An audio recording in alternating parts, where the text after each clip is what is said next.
Maayong gabi kaninyong tanan mga kaigsuonan. Malipayon ako nga ato na sab mapadayon ang pagtuon sa pulong sa Ginoo ug kining bulana ug sa mosunod pa nga bulan maghisgot kita mahitungod sa mga maghuhukom.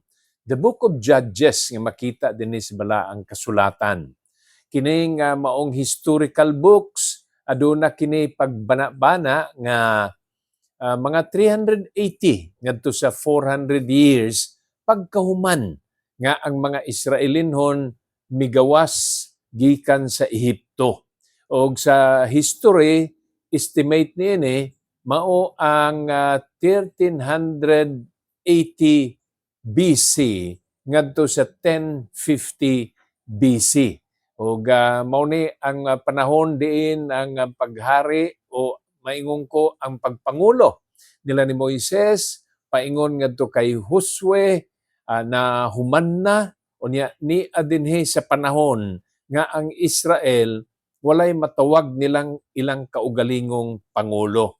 Subo kayo mga kaigsuonan kung walay magpangulo, mao na nga kung wala may tao nga pangulo, unta mahinumduman nato nga naay Dios nga angay natong sundon nga mao ang hingpit perfect nga atong pangulo ug atong leader. Pero aron nga masabtan gyud nato pag-ayo, nganong tun-an man gyud nato ning Book of Judges, magabasa ako gikan sa last nga chapter sa Book of Judges. Judges 21 verse 25. In those days there was no king in Israel. Every man did that which was right in his own eyes. Mao kana mga kaigsuonan ang sitwasyon sa Israel. Ay magkatingala nga gikuha nako dinas katapusan nga bahin sa Book of Judges, apan mao na ang sitwasyon sa panahon nga wala na si Moises, wala na sad si Josue, unya ang mga katawhan pagkahuman niya ng ilang mga maayong mga leaders nalimot. Ukaha ang uban niini gituyo mangyod nga musupak dili ingon nga nakalimot. Ilag yung gituyo, intentional yun nga mibiya sila sa pag-alagad sa matuod nga Dios. Og ni morning mga adlaw nga gi-describe din is katapusan sa Book of Judges, mao gyapon ang pagsugod that in those days there was no leader in the nation Israel or in this place Israel, and every man did according to what is right in his own eyes. Unsa man ang panan-aw niya nga maoning maayo, sigun sa kaugalingon niya nga panan-aw, opinyon, ug dili na prinsipyo nga gibase sa pagtulunan sa pulong sa atong Ginoo. Ug kung sa tanaw niya maoning maayo, mao pud na iyang himuon.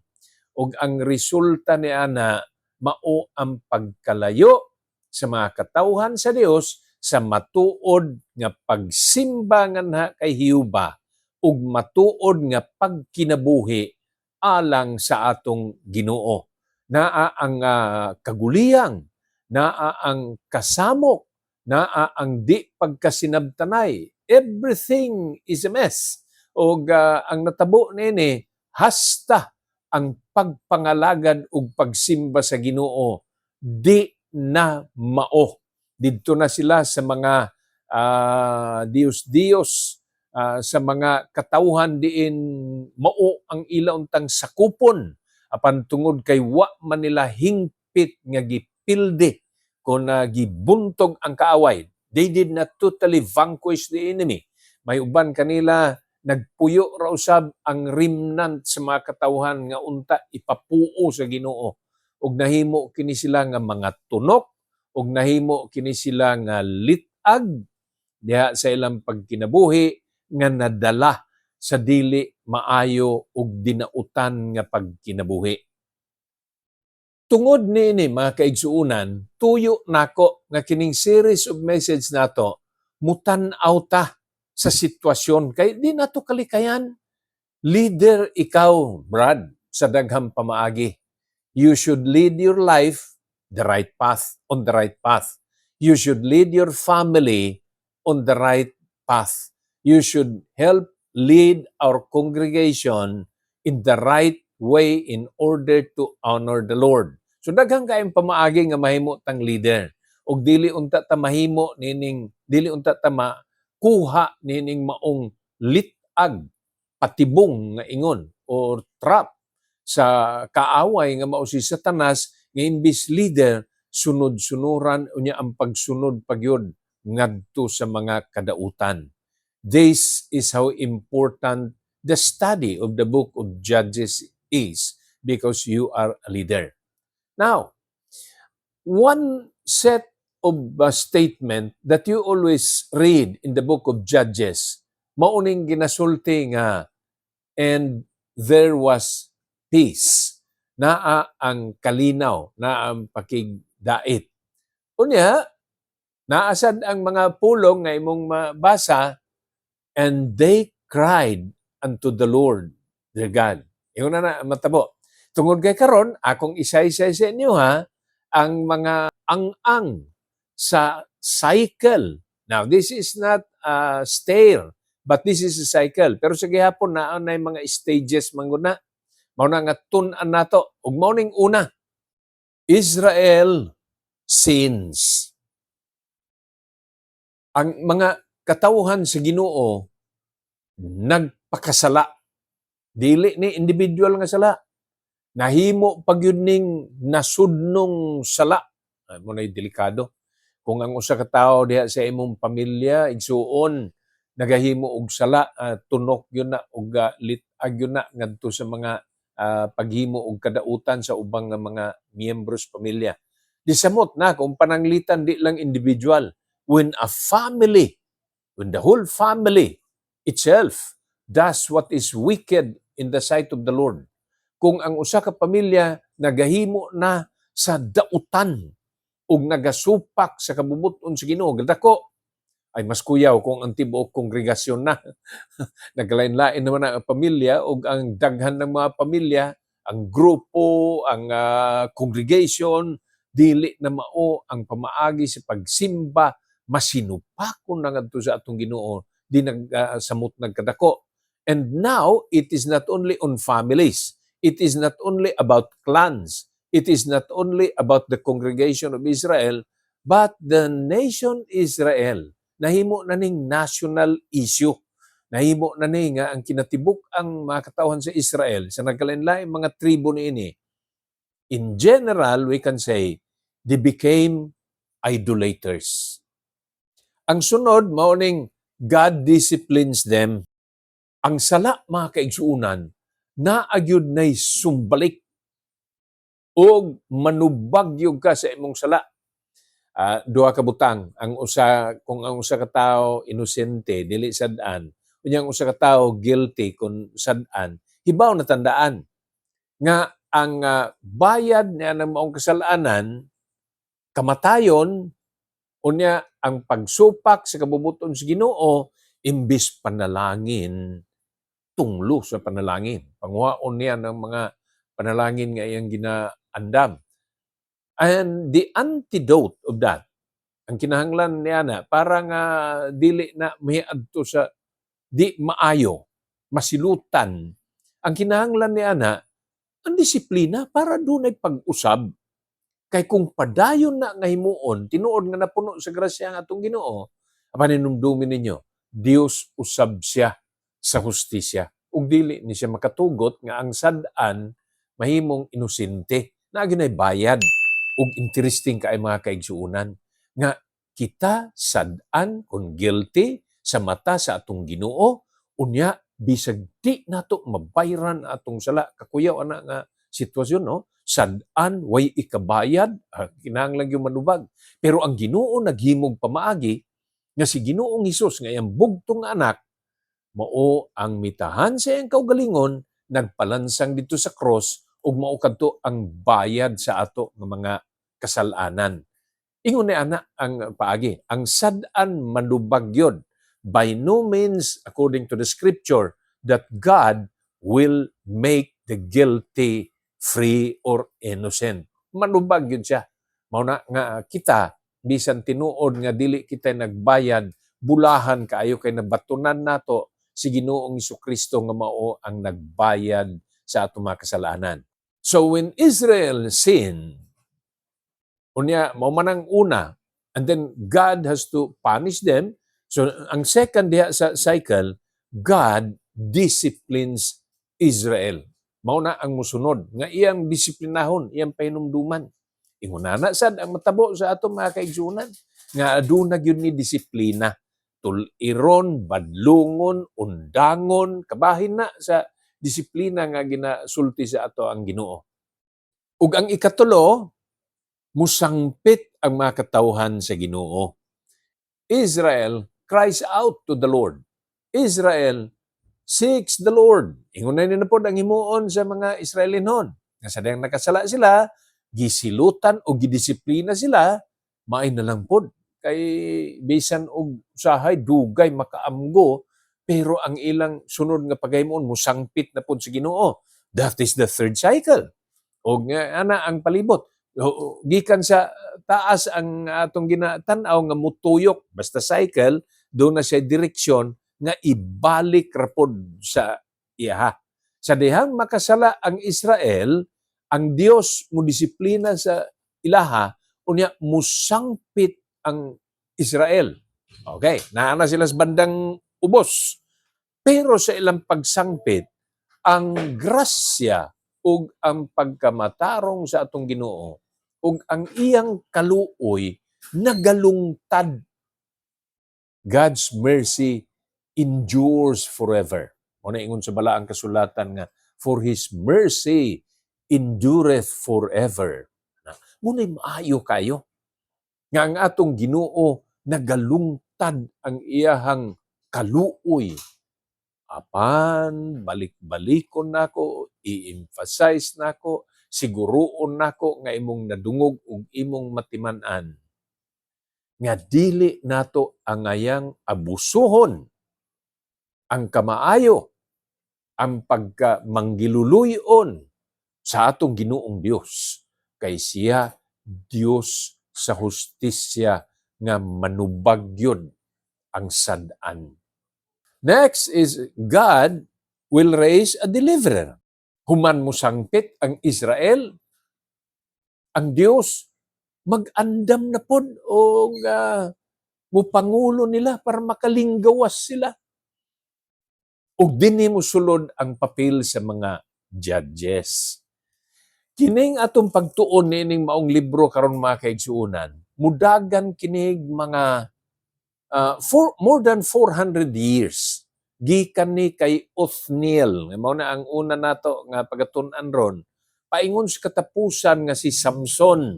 Mudagan kinig mga 300 years sa history sa Israel.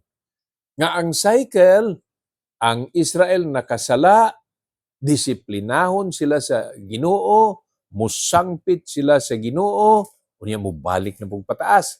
Ang Dios maghatag o leader nila nga mo'y magpangulo nga makalinggawas sila. Yan na ang cycle.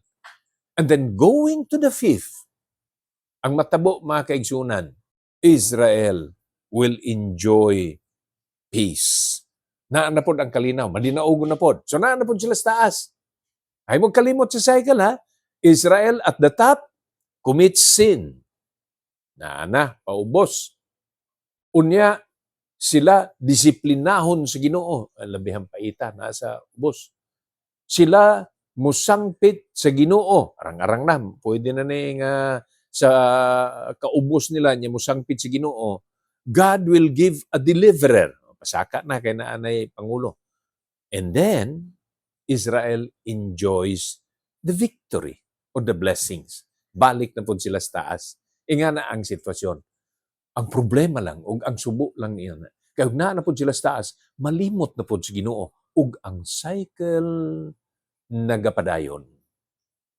Para nga madugangan pag yun nato og timaan kining maong mga leksyon, gamitan nako og 5 ka litrang S kining 5 cycles of Israel.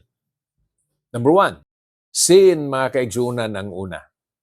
Ang paghimog sala.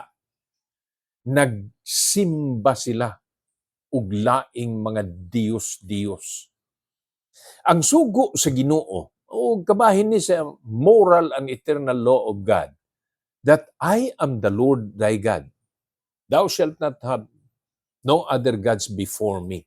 Mao ginay sugo sa atong Ginoo.